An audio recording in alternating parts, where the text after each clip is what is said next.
Tidur loh sekasur. Masa duduk sebelahan di mobil sama istrinya nggak boleh? Aturan PSBB apa ini? Seorang pria di Bogor pun ngamuk. Sebenarnya ini karena orangnya dia nggak mau ikut aturan atau emang aturannya yang nggak logis. Kita akan bahas kasus ini dari aturan dasarnya, sudut pandang masyarakat, sudut pandang penegak aturan, dan juga solusi terbaik untuk saat ini di sepanjang video ini. Jadi tolong teman-teman supaya tidak ada salah paham, dengerin sampai akhir tanpa skip ya.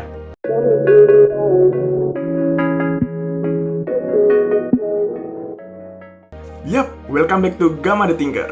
Nah, beberapa hari lalu ada pria di Bogor yang marah-marah gara-gara mobilnya diberhentiin oleh petugas. Dia nggak mindahin istrinya ke barisan kedua karena menurut dia aturan ini nggak logis. Orang dia tidur aja sekasur sama istrinya, masa di mobil nggak boleh sebelahan? Padahal kalau motor boleh tuh boncengan, asalkan punya satu alamat KTP yang sama atau satu rumah. Bahkan saking marahnya dia, bapak ini sampai bilang kalau nggak mau mindahin istrinya ke belakang rumah. Sebelum kita berkomentar, yuk kita cek aturan PSBB di berbagai kota gimana. Ini aku udah dapetin Pergub DKI Jakarta nomor 33 tahun 2020, Perwali Kota Bogor nomor 30 tahun 2020, dan Perwali Kota Surabaya nomor 16 tahun 2020. Ternyata aturan PSBB untuk pembatasan kendaraan pribadi di berbagai kota hampir sama, yaitu di pasal 18 ayat 4 untuk mobil pribadi dan 18 ayat 5 untuk motor pribadi. Bisa dibaca untuk DKI Jakarta dan Bogor sama persis, untuk di Surabaya ada tambahan sedikit-sedikit. Boleh di-pause untuk bisa dibaca lebih detail. Setelah kita baca, kalau hanya berdasarkan Pergub atau Perwako tadi, kita tahu bahwa kapasitas maksimal yang diizinkan untuk mobil pribadi adalah 50%, tanpa dikasih tahu konfigurasinya, atau tempat duduk atau pengaturan tempat duduknya. Nah, ada aturan yang lebih detail yang dikeluarkan oleh Putusan Kepala Dinas Perhubungan Kota Bogor nomor 551.1/490 tahun 2020. Bisa dilihat di sebelah kiri itu untuk aturan mobil pribadi dan untuk sebelah kanan untuk aturan angkutan umum.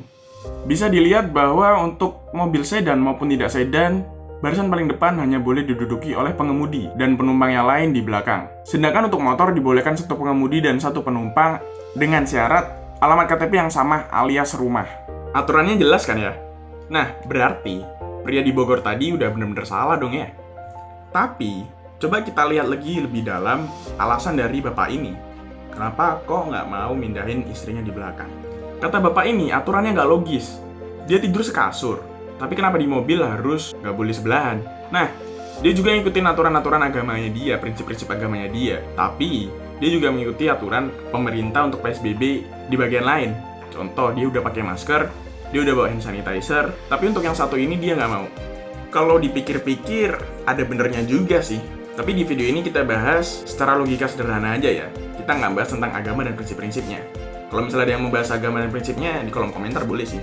Banyak masyarakat yang ngerasa aturan ini nggak logis. Orang dia suami istri, tidur sekasur, makan semeja, nempel terus di rumah. Tapi kenapa kalau di mobil nggak boleh sebelahan?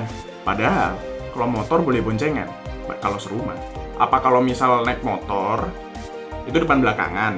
Jadi, virusnya bakal kebawa sama angin gitu ke belakang. Nggak bakal nularin yang depan. Jadi alasan itu kayaknya nggak tepat sih ya. Coba kita cari alasan lain. Kalau misal satu rumah cuma punya satu motor, terus si pria atau suaminya itu pulang kerja, dan biasanya kan jemput istrinya pulang kerja. Nah, kalau misal satu motor cuman boleh satu orang, istrinya pulangnya gimana?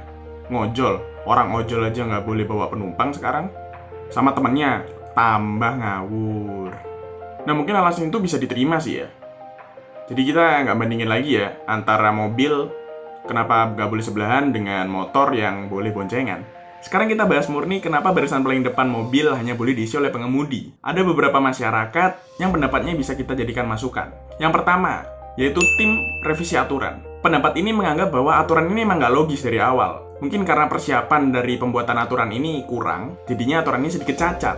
Makanya, yang motor diperbolehkan, tapi yang mobil nggak diperbolehkan. Sehingga harusnya aturannya direvisi, jadi mobil juga diperbolehkan. Kalau duduk sebelahan dengan syarat satu rumah. Pendapat yang kedua yaitu dari tim ikut aturan. Aturannya udah jelas, yang di depan hanya boleh pengemudi. Tinggal diikuti aja kok. Lagi pula tempat duduk di mobil masih banyak, jadi istrinya bisa ditaruh di belakang. Dan kalau misal di belakang pun nggak bakal hilang, masa digondol orang? Atau kabur gitu keluar dari mobil? Kan nggak mungkin. Jadi tinggal ikut aturan aja kok repot. Nah, kamu timnya mana? Kamu tim ikut aturan atau tim revisi aturan? Tulis di kolom komentar ya. Saya kasih waktu 5 detik.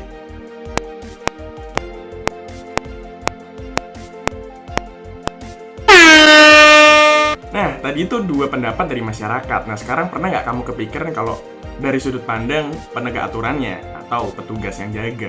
Kalau misal aturannya direvisi menjadi barisan paling depan mobil boleh diisi oleh pengemudi dan penumpang, asal satu rumah, petugas bakal kerepotan sih. Dan kita juga lalu lintasnya bakal lemot. Kenapa? Karena akan dicek satu-satu tiap mobil, apakah pengemudi dan penumpang sebelahnya adalah satu rumah. Itu bakal repot banget sih. Karena kalau misal dilihat dari aturan sekarang, petugas itu bisa lihat dari jauh, dari kaca depan, kalau barisan paling depan hanya diisi oleh pengemudi, tidak ada orang lain sebelahnya. Jadi bisa lancar lalu lintasnya. Terus kalau misal cek satu-satu, petugas juga bakal kecapean sih, apalagi sekarang bulan puasa kan ya. Loh, tapi kan dia udah dibayar untuk itu. Hello, emang dia udah dibayar buat itu? Kalau kita bisa membantu dan mempermudah pekerjaan orang, kenapa enggak? Nah, kalau pendapat pribadiku sih, kita apresiasi pemerintah yang sudah melakukan penanggulangan wabah COVID-19 ini dengan cara mengikuti aturan yang sudah dibuat oleh pemerintah, mengikuti segala aturannya, baik itu pembatasan transportasi, baik itu pembatasan pertemuan ibadah, baik itu pembatasan kegiatan di tempat umum, dan lain-lain. Tapi kita harus menjunjung tinggi kebebasan berpendapat. Kita harus berterima kasih juga sama Bapak ini, karena kalau Bapak ini nggak marah-marah, kita mungkin nggak tahu kalau misal aturan ini terlihat nggak logis. Begitu juga untuk aturan-aturan pemerintah yang lain, yang sudah dibuat ataupun yang lagi digodok. Atau mungkin aturan dari kantor, yang kalau misal teman-teman ngerasa ada yang ganjal, atau kurang masuk di akal, utarakan, speak up. Karena menurutku, ngomong itu nggak doang. Ngomong itu bisa membuka pikiran, menggerakkan orang, mengubah situasi dan kondisi. Yang penting caranya yang baik dan tepat. Yap, semoga video ini bermanfaat bagi kalian, dan ingat kalau aku bukan orang yang paling benar. Jadi kalau misalnya ada yang ingin berpendapat atau bertanya atau berdiskusi, tolong tulis di kolom komentar ya. Subscribe channel ini, like dan share video ini supaya aku makin semangat untuk membawa bahasan yang lainnya kepada kalian. Silahkan follow IG ku untuk ikuti survei pembahasan video selanjutnya, dan juga di deskripsi sudah saya masukkan beberapa referensi, yaitu aturan-aturan PSBB yang ada dan juga berita yang melatar belakangi video ini dibuat. See you on the next video!